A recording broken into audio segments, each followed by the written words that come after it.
Já comprou todas as prendas de Natal? Lembrou-se da sua? Estamos a oferecer 40 passes anuais da Zone e um deles pode ser seu. Assine hoje até 55% de desconto e habilite-se a ganhar. Tudo em observador.pt.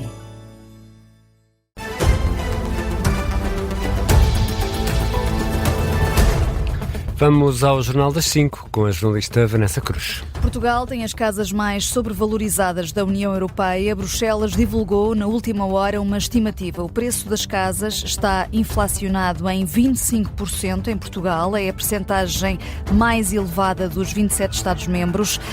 O país é ainda um dos piores nas variações do poder de compra.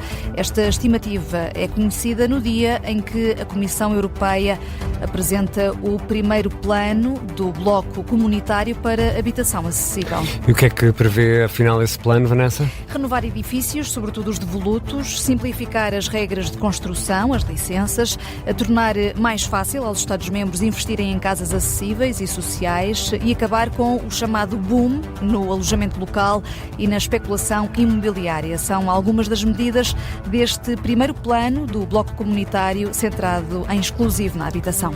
E no Jornal das 6 vamos até Estrasburgo. O jornalista do Observador João Costa Campos está no Parlamento Europeu. Por cá está a ser um dia complicado no aeroporto de Lisboa. Mais um dia muito complicado. Há passageiros a esperar mais de 3 horas no controlo de fronteiras.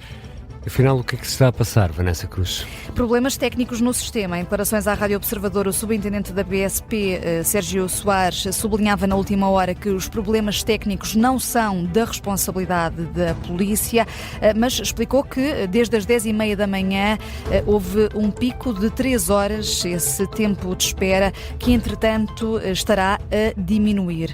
A jornalista do Observador, Matilde Malva Sabino, está precisamente no aeroporto de Lisboa. Vamos até lá em direto. Matilde, ponto de situação.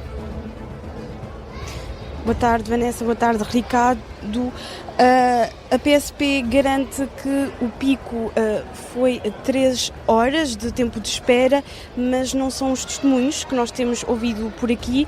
Estamos no aeroporto Humberto Delgado, às chegadas no Terminal 1. E são várias as famílias que aguardam já há horas para poderem ver os familiares. É o caso de Sheva Arrava, que chegou a Lisboa às 11h20 e só se pôde reunir com os seus familiares agora já perto das 5 da tarde. Eu fiquei 4 horas lá, fui liberada recentemente, agora são quase 5 da tarde, acredito, e só chegando mais e mais e mais voos. Idosos, pessoas com bebês, pessoas com crianças pequenas, todos, a maioria na mesma fila, pessoas com dificuldades de locomoção, pessoas em cadeira de rodas estavam em outra fila, eu imagino, pelo que eu entendi, mas tinham muitas pessoas idosas, foi o que mais me chocou, na mesma fila. Sheva Arrava confirma aquilo que tinha sido adiantado pela ANA Aeroportos, de que está a ser distribuída água e também alimentação, mas denuncia o que considera ser uma má organização do aeroporto. Em determinado momento, quando eu estava na segunda fileira, ficaram apenas 3 pessoas atendendo, quem estava nos guichês para todos os passaportes, e era o maior contingente, então era uma fila muito, muito grande para apenas 3 pessoas atendendo.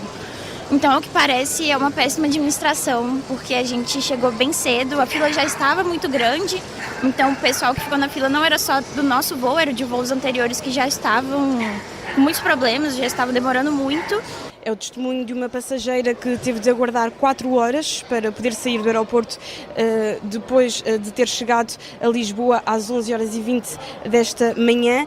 O novo sistema europeu de controle de fronteiras para cidadãos extracomunitários entrou em funcionamento em 12 de outubro em Portugal e também os restantes países do espaço Schengen, e desde então os tempos de espera têm-se agravado, principalmente aqui no aeroporto de Lisboa, onde vamos continuar para acompanhar a situação. Reportagem da Matilde Malva Sabino.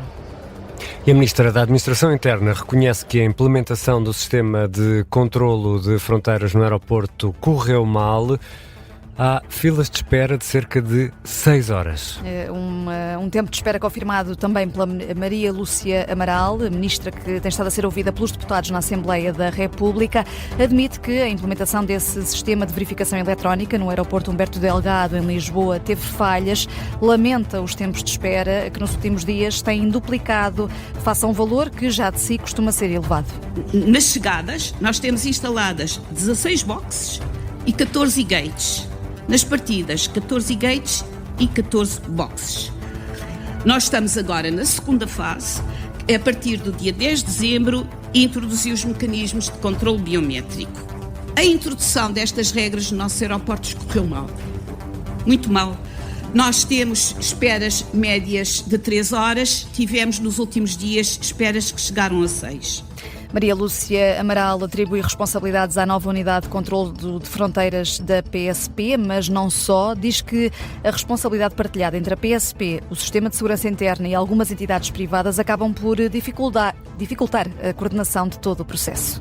Entretanto, para esta hora está prevista a reunião entre a Ministra do Trabalho e a UGT, com o pacote laboral proposto pelo Governo em cima da mesa. Maria do Rosário Palma Ramalho recebe no Ministério em Lisboa a Central Sindical, dias depois da greve geral. Vamos em direto até ao Ministério do Trabalho, onde está a jornalista do Observador, Teresa Freire.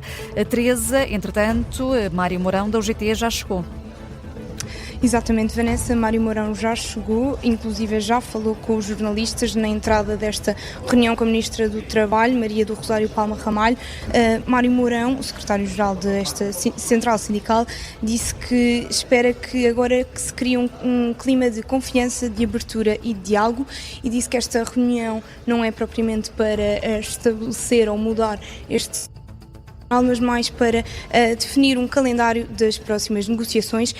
O UGT diz que não quer voltar à estaca zero, diz que o Governo, lá está, disse que o Governo garantiu que não queria voltar atrás, mas esta Central Sindical garante que também não quer voltar atrás. É importante recordar que esta reunião entre a Ministra do Trabalho e a União Geral de Trabalhadores foi convocada por Maria do Rosário Palma Ramalho na última sexta-feira, no dia a seguir à greve geral de dia 12 de dezembro. Quando a reunião foi marcada, lá está Mário Mourão, o secretário-geral, frisou que o UGT tinha algumas linhas vermelhas e agora voltou a relembrar. Algumas garantem que não querem voltar atrás. A reunião está prestes a começar. Mário Mourão já subiu para a sala onde vai reunir com a ministra. E entre essas linhas vermelhas está o banco de horas individual. A UGT quer que o Governo deixe cair esse regresso do banco de horas e também a flexibilização do regime de outsourcing, a contratação de serviços externos pelas empresas depois de um despedimento coletivo. E, entretanto, o Governo convocou o GT, mas não a CGTP, que inicialmente se retirou desta negociação, mas agora a CGTP diz que também quer ser recebida pelo Governo e sabemos que esse encontro vai acontecer a 7 de janeiro. Sim, foi a CGTP que pediu essa reunião, não com a Ministra, mas diretamente com o Primeiro-Ministro. O encontro vai acontecer, sim, mas com os dois, Luís Montenegro e Rosário Ramalho. O secretário-geral da CGTP, Tiago Oliveira, diz que a Central Sindical está disposta a negociar dentro de certos limites. Foram os trabalhadores que afirmaram no dia 11 na greve geral. Exigimos a retirada do pacote laboral. E se querem negociar, se querem ser sérios, se querem de facto alavancar a vida dos trabalhadores, então a CGTP está aberta a isso. Está aberta a sentar-se, a discutir, mas partindo do princípio que temos que melhorar as condições de vida de quem trabalha e não estar a medir o quanto é que vamos regredir nos direitos do mundo do trabalho. Isso nós não aceitamos.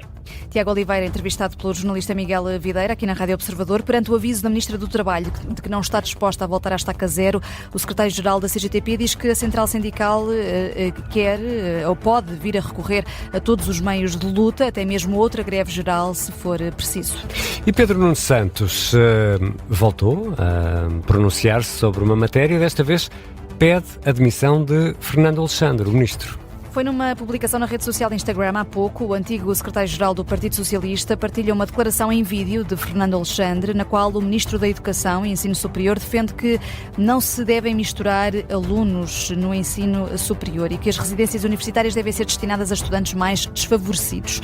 A resposta de Pedro Nuno Santos é curta para o antigo líder do PS. Quem pensa assim não pode ser ministro. Diz que por piadas menores houve demissões no passado. E foi hoje a primeira sessão do julgamento sobre os polémicos cartazes do candidato André Ventura. O caso chegou a julgamento. Um julgamento que parte de uma ação interposta por membros da comunidade cigana. Alegam que os cartazes onde se lê "os ciganos têm de cumprir a lei" humilham a comunidade. O líder do Chega continua a dizer que só espera uma decisão do tribunal, ser absolvido, e recusa pedir desculpa. O líder do Chega acabou por não ser ouvido hoje e teve de sair da sala mais cedo porque, lá está, não ia ser ouvido, nem podia ouvir o lado da acusação. O líder do Chega diz que ficou surpreendido, mas acatou a ordem. Agora regressa ao tribunal depois de amanhã, quinta-feira. E continuará este julgamento. No Porto, primeira etapa da governação de Pedro Duarte superada. Está aprovado o orçamento da Câmara Municipal do Porto. Com os votos contra do vereador do Chega e de 5 vereadores do PS. Mas o presidente da Câmara do PSD viu o vereador socialista Manuel Pizarro, que foi adversário na corrida eleitoral nas autárquicas, elogiar a qualidade técnica e a rapidez da elaboração deste orçamento. Ao mesmo tempo, Manuel Pizarro diz que a nova era de transformação de que fala Pedro Duarte neste orçamento está desfasada do que está inscrito no documento. O município do Porto vai ser gerido com mais de 491 milhões de euros no próximo ano. E há outras notícias a marcar a tarde desta terça-feira, 16 de dezembro. Fica adiada. A Comissão Europeia abandonou hoje a meta de ter só carros elétricos ou a hidrogénio daqui a menos de 10 anos, em 2035. O objetivo passa a ser, agora, reduzir em 90% as emissões de gases poluentes a partir dessa data, 2035. Está indiciado por mais de 500 crimes de pornografia de menores e 2 de abuso sexual. Paulo Abreu dos Santos, antigo adjunto do Ministério da Justiça, fica em prisão preventiva por riscos de perturbação da ordem e da tranquilidade pública e de continuação da atividade criminosa, é o que esclarece fonte oficial da Procuradoria-Geral da República. Um pescador morreu, 4 estão desaparecidos. A embarcação onde seguiam naufragou esta manhã a cerca de 370 km de Aveiro. Há aviso laranja em vários distritos da costa portuguesa, precisamente por causa da agitação marítima forte. O Benfica enfrenta amanhã o Farense, jogo dos quartos de final da Taça de Portugal. José Mourinho destaca a importância da partida porque significa ficar na competição. Perder em Faro significa estar fora da taça, portanto, adversários diferentes, competições diferentes, mas o chip é sempre o mesmo, temos que ganhar. Já Silas, o treinador do Farense, espera causar surpresa ao vencer num terreno que bem conhece. O vencedor deste encontro segue para as meias finais da prova rainha do futebol português. Pode apanhar o vencedor do Porto Famalicão. Farense-Benfica, amanhã às 8h45, no estádio de São Luís, em Faro. Há relato em direto na Rádio Observador. E o Boa Vista chega a acordo com os credores para evitar a extinção do clube. Depois da Assembleia de Credores, que decorreu no Tribunal de Comércio de Gaia, os achadrezados confirmam que a proposta da direção do Boa Vista foi aceita, com abertura para a viabilização do plano de recuperação financeira. E a Vanessa Cruz vai regressar às 5h30 para atualizar as notícias.